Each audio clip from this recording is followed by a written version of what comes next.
گاهی همان بهتر که نشود، که تا آخرین پله هم برسی و برگردی.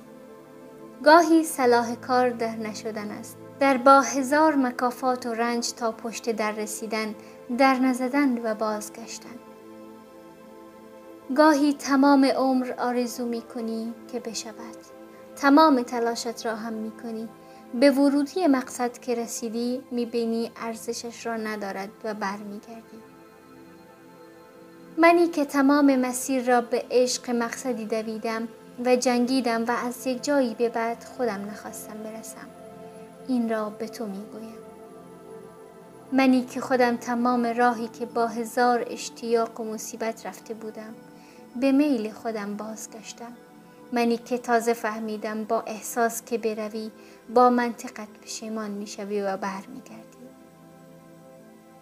هیچ وقت در رسیدنت عجول نباش و به هر مقصدی تن نده و به هر قیمتی قانع نشو و نگذار پاهای خسته از دویدنت تو را مجاب و ناگزیر به توقف کند.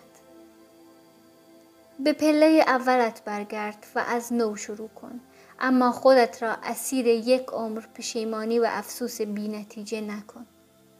این را از همانهایی بپرس که نیمی از عمرشان را دویدند که برسند و نیم دیگر عمرشان را حسرت می‌خورند که ای کاش نرسیده بودند. من معتقدم که نرسیدن شرف دارد به تا همیشه حسرت بیفایده خوردن و راه به هیچ جایی نداشتن.